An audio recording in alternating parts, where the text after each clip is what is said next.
नमस्कार। Nation one की खास पेशकश बातों बातों में आप सभी का स्वागत है। मैं हूं लिली और आज हमारे साथ हमारे खास मेहमान हैं सुनीता प्रकाश, जो कि पेशे से अधिवक्ता हैं और समाज सेविका हैं। कांग्रेस नेत्री के रूप में उनकी अपनी एक अलग पहचान है। आपका बहुत बहुत स्वागत है सुनीता जी हमारे कार्यक्रम में। नमस्कार।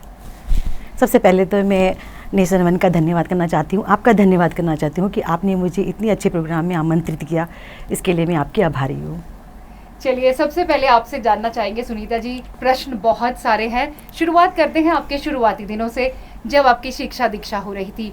जब आपने शिक्षा दीक्षा ली, पहले तो ये जानेंगे आपने कहाँ से शिक्षा ली, उसके बाद ये जानेंगे जब आप शिक्षा ले रही थी तब क्या आपके भीतर ये जो एक राजनीति है, क्या वो आपके खून में कहीं थी?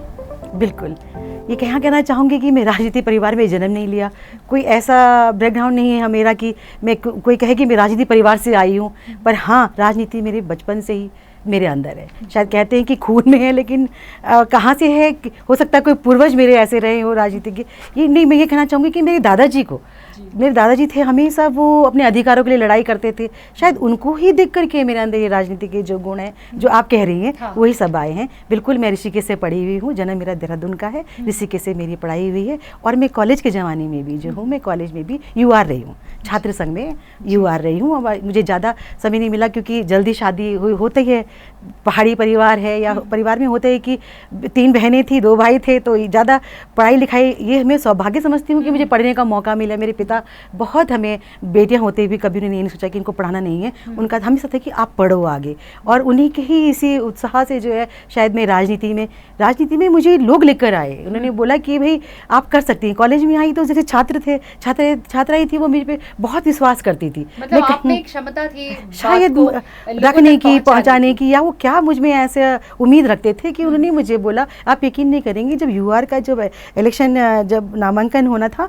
तो हर पार्टी मेरे पास, पार्टी के लोग आए। मुझे पता भी नहीं था, मैं सच बताऊं आपको, उस समय में कॉलेज में इंटर पास करके जैसे कॉलेज में BA के लिए गई, तो पता भी नहीं होता है, सच बताऊं आपको। ना घर में कोई ऐसा राजनीति का कोई माहौल था। साथ के जो छात्राएं थे, उन्होंने बोला कि नहीं आप कौन है। उसके बाद जब मैंने देखा कि NSY, ABP, सारे छात्र संगठन जो मुझे टिकट देने के लिए इतने आतुर थे कि आप हमारे से लड़िए, और मुझे कुछ नहीं पता। और तो क्योंकि उनको एक भावी नेत्री नजर आई, शायद पता नहीं। और फिर आपने अधिवक्ता भी आप पेशे से हैं, तो अधिवक्ता होने के साथ साथ आप राजनीति को किस तरह से दोनों चीजों को बैलेंस करती है?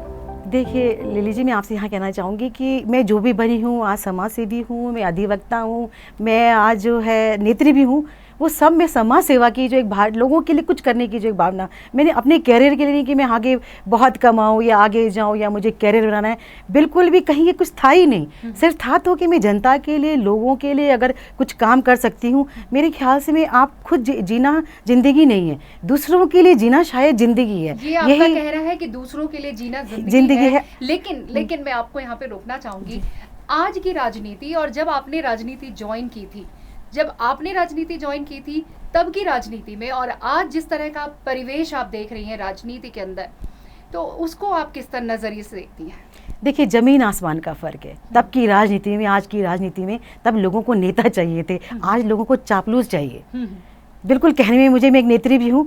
तब लोग नेता ढूंढते थे, अच्छे व्यक्तित्व को ढूंढते थे, शरीफ ईमानदार साफ छपी चुनते थे। लेकिन आज कितना बड़ा चापलूस, आपके आगे चमचागिरी करने वाला जो व्यक्ति है, आप टिकट नेता उसको बनाना चाहते हैं। तो दुर्भाग्य भी है। और मैं कहना चाहती हूँ कि आज की राजनीति में, तब की राजनीति में बिल्कुल ज़मीन आसमान का फ़र्क है। तब लोगों के अंदर कुछ करने की भावना होती थी, और कहते लोग भी जो है, जनता भी है, उस नेता को पसंद करती थी कि जो साफ छवि का हो, कुछ करने की क्षमता रखता हो। नेता तब जनता बनाया करती थी, लेकिन आज नेता राजनीतिक पार्टियां बनाती हैं कि आप कितना उनको खुश कर सके, बड़े नेताओं को, और तभी आपको आगे आने का मौका मिलता है। वरना आप कितने भी अच्छी छवि के हो, आप कितना भी समाज के लिए करते हैं, मेरे ख्याल से ये एक बहुत सोचने विषय भी है कि जनता को भी सोचना चाहिए इसमें।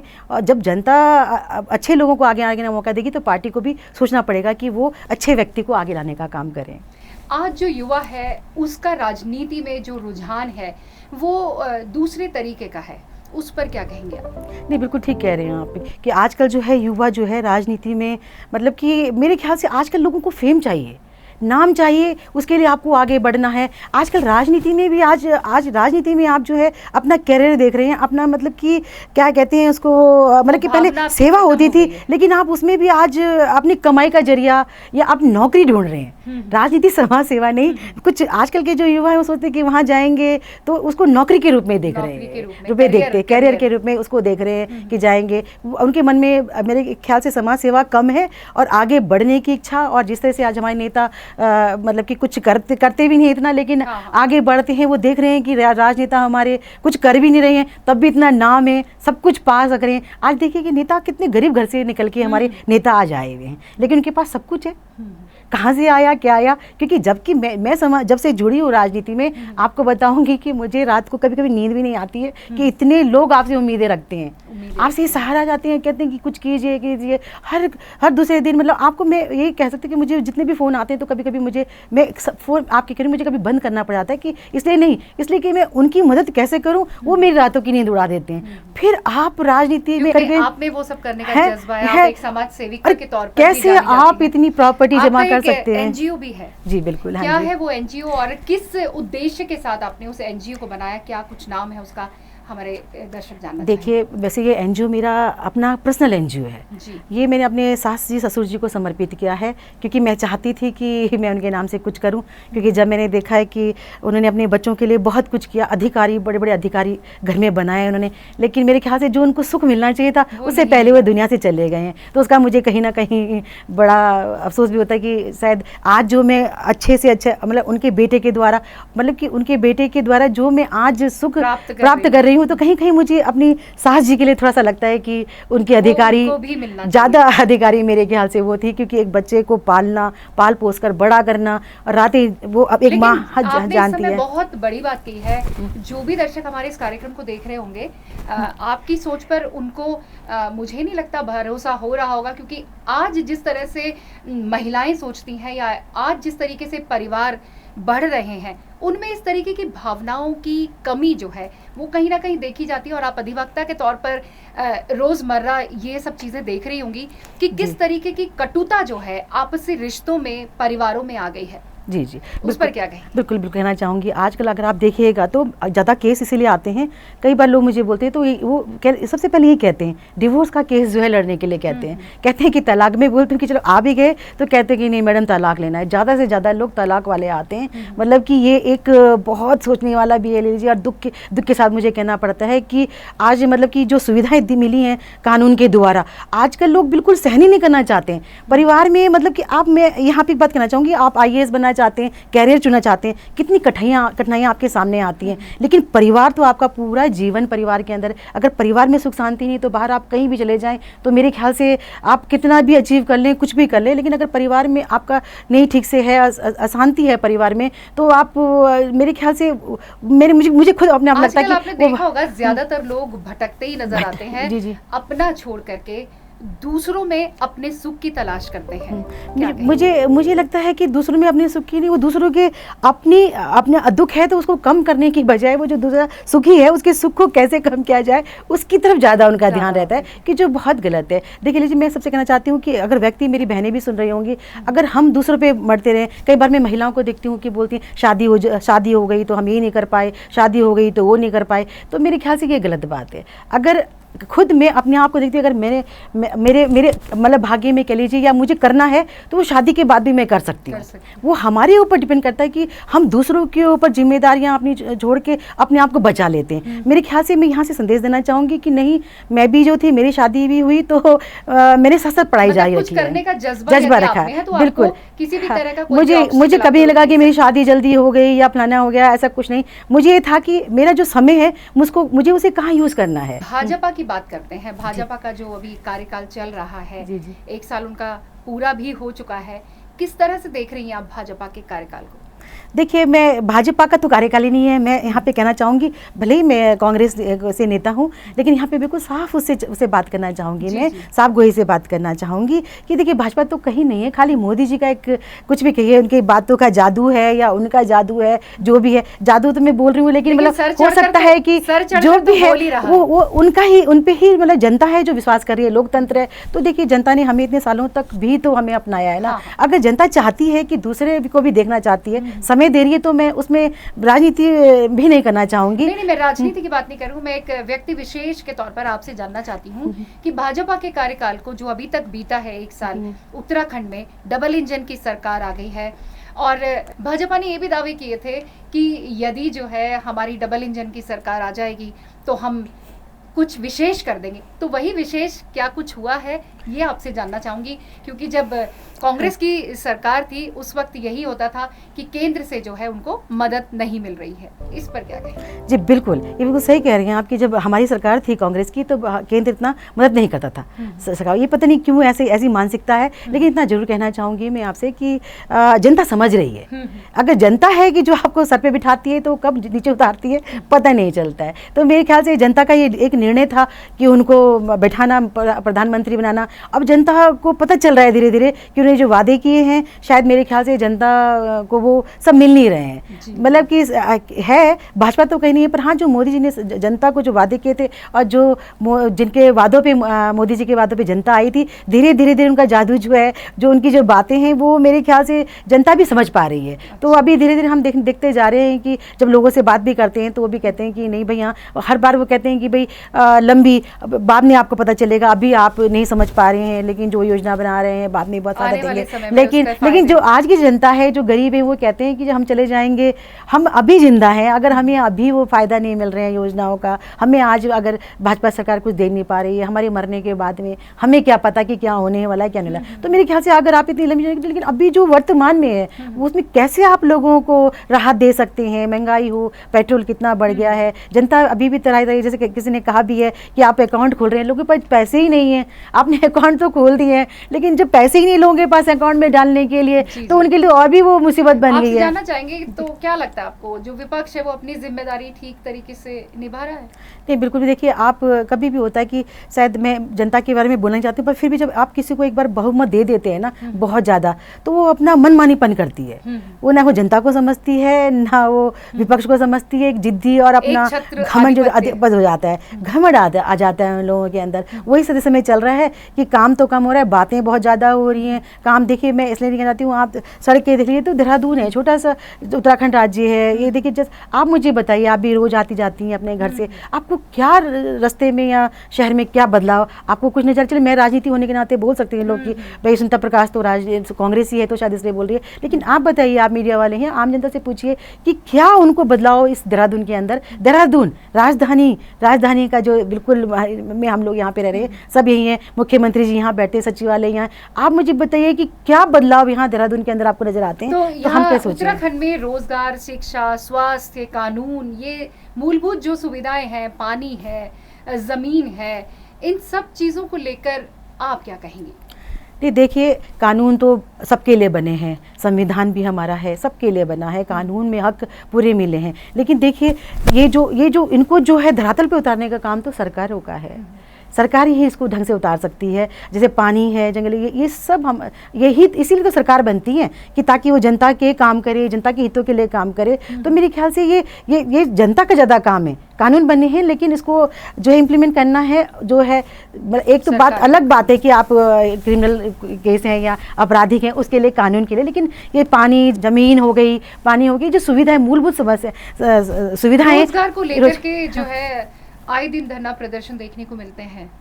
जी। हाँ बिल्कुल, ये भी मैं कहना चाहूँगी कि क्या कहते हैं, सरकार को समय पे इनका संज्ञान लेना चाहिए, क्योंकि देखिए इसे जो है पूरा संज्ञान तो सरकार लेती है, आकर के उनको सांत्वना भी दी जाती है और धरना प्रदर्शन हटाए भी जाते हैं, लेकिन उसके बाद आगे की जो स्थिति है उसके बारे में आप जानती हो? नहीं नहीं, मैं ये कहना चाहती हूँ आपसे कि देखिए जब धरना प्रदर्शन पे आते हैं तभी ये लोग उनकी मांगे मांगते हैं ना, इसलिए कम से कम इस पे ध्यान देना चाहिए, क्योंकि सरकार को ये देखना चाहिए कि इसे जो बाकी लोग हैं, आम जनता है, वो अवरुद्ध होती है, मतलब उनकी जो है काम रुकते हैं, सड़कों पे आप जाइए, इतनी भीड़ होना, इतना ट्रैफिक होना, मतलब कि इस वजह से जो है आपके जो सरकारी काम जो है, जो आप जिनके लिए आप बैठाए गए हैं, जो आप अपने ऑफिस से कर सकते हैं, उसके बाद जनता को अगर सड़क पे आना पड़े, सड़क में आने से क्या होता है कि आपकी जो समस्या है वो तो चलो सॉल्व हो जाती है, सरकार सुन लेती है, लेकिन उसके जो जनता होती है, जो परेशानी जनता को झेलनी पड़ती है उस समय पे आने जाने के लिए, बच्चे स्कूल जाने वाले बच्चे जो हैं, स्कूल आने जाने वाले बच्चे हैं, काम पे जाने वाले बच्चे हैं, उनको परेशानी होती है। तो ये देखिए कि आपको उनकी परेशानी कम करने के लिए रखा गया है, लेकिन इस तरह से उनकी परेशानी बढ़ती है। तो इसलिए जब मांगे आपके संज्ञान में आती हैं तो आपको उसका निस्तारण जल्दी से जल्दी करना चाहिए, ताकि जनता सफ़र ना करे, जनता सफ़र ना करे। जी। आप क्योंकि एक समाज सेविका है, इसलिए आप जनता के बारे में सोच करके अपनी बात रख रही हैं। महिला हैं आप, एक महिला के तौर पर आप अपने आप को कहाँ देखती हैं? क्योंकि महिला एक ऐसा सशक्त व्यक्तित्व संसार के अंदर माना जाता है, नारी एक ऐसा सशक्त व्यक्तित्व है जिसके बिना हर चीज़ अधूरी सी लगती है। आप अपने आप को कहाँ देखती हैं और आप क्या मूल्यांकन करती हैं अपना महिला के रूप में? देखिए, मैं तो महिला होने के नाते बहुत गर्व महसूस करती हूँ अपने आप पे, और मैंने उसको जो है कभी भी कमज़ोरी नहीं माना महिला को। मैं बचपन से लेके, मतलब बचपन अभी बहुत ही, जब से भी मैंने अपना होश संभाला है तब से मैंने है दूसरों के लिए भी लड़ी हूँ, अधिकारों के लिए। और आप यकीन नहीं करेंगे कि मैं जब स्कूल में भी होती थी तो मेरी और बॉयज़ के मतलब आपस में हम जब बातचीत करते थे झगड़ा हो जाता था कभी मतलब मैं पीछे नहीं थी, सब लड़कियाँ दुपक जाती थी, साइड में होती थी, लेकिन मैं अपने अधिकारों के लिए सामने आती थी। तो इसलिए नहीं है। दूसरा क्या है कि इसीलिए आपको नेत्री बनाया गया। नेत्री बनाया गया। दूसरा मैं कहती हूँ, सब लोगों से कहना चाहती हूँ कि परिवार सर्वप्रथम है।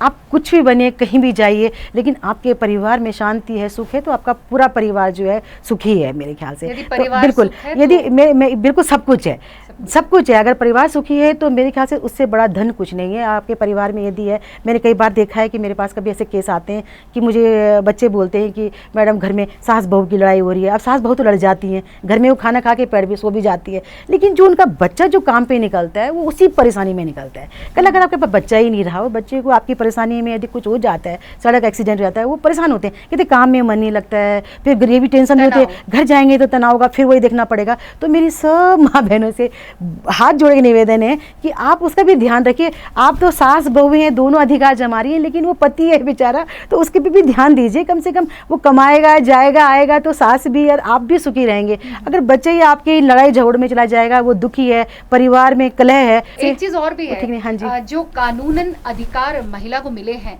क्या उनका बिल्कुल ठीक तरीके से उनका जो है इस्तेमाल किया जा रहा है? बिल्कुल नहीं, अच्छे के लिए कम इस्तेमाल हो रहा है। जो पीड़ित हैं उनको न्याय मतलब कि कम मिल रहा है, और उनको पता भी नहीं है, उनको जानकारी तक नहीं है उनको कि क्या कहते हैं, कि उनके क्या क्या अधिकार हैं। लेकिन जो महिलाएं मेरे ख्याल से नहीं चाहती हैं या उस प्रवृत्ति की झगड़ा करना चाहे, वो उसका दुरुपयोग कर रही है। उसकी वजह से क्या है, यहाँ पे भी मैं एक मैसेज अधिवक्ता होने के नाते मैसेज दूंगी कि आप कमजोर, उस जो अधिकार मिले हैं उनको कमजोर मत आप कीजिए। क्योंकि क्या है कि आप तो अपने ही स्वार्थ के लिए किस लिए कर रहे हैं मुझे नहीं पता है, लेकिन जो पीड़ित है उसको न्याय मिलने में देरी, जो हमारे कानून, हमें जो सशक्त कानून मिले हैं उनको जो है ढील मतलब कमजोर किया जा रहा है अभी। क्योंकि अब लोगों को पता लगे कि इसका दुरुपयोग हो रहा है, तो अभी हमारे न्यायालय से भी ऐसा हो रहा है कि भाई इसको थोड़ा कम किया जाए। क्योंकि इसमें जो पीड़ित हैं, महिलाएं हैं, उनको कम मिल रहा है, लेकिन पुरुष पीड़ित ज्यादा हो जा रहे हैं अभी। तो उससे क्या है, इस तरह की आप महिलाओं के ही हक को कम कर रही हैं, अपने कानून को कमजोर कर रही हैं इस तरह से करके। तो कृपया करके अगर आप सच में ही हैं कि आपके साथ बुरा हो रहा है, तो आप जाइए, उस कानून का फायदा लीजिए। पर ये नहीं कि आप किसी से बदला लेने के लिए है, सास से बदला लेना है या पति से बदला लेना है, उसको आप कर तो लेती हैं, लेकिन वो कानून कमजोर पड़ते जा रहे हैं। जो सब चीजें हैं जो दुरुपयोग इस वक्त किया जा रहा है समाज में। पहले एक संयुक्त परिवार हुआ करता था। संयुक्त परिवार में माता पिता, चाचा ताऊ, दादा दादी, नाना नानी, बहुत सारे लोग हुआ करते थे। और बच्चों को यदि एक तरफ से सहयोग नहीं मिला तो परिवार के भीतर ही वो दूसरे सहयोगी को ढूंढ लेते थे। अब इस तरीके की दिक्कतें हैं। बच्चों की इसमें मैं गलती नहीं समझती हूँ, क्योंकि न्यूक्लियरिज्म इतना हो गया है, समाज में बदलाव बड़ी तेजी से आ रहा है, विकास की राह पर लोग बढ़ रहे हैं। लेकिन विकास के साथ साथ कहीं क्या इंसान अपने जो नैतिक मूल्य हैं, उनको कहीं ना कहीं बिसर तो रहा है। बिल्कुल लीजिए, आप बिल्कुल ठीक कह रही हैं कि अभी क्या है, दौड़ हो गई है अपने आप को प्रूव करने की।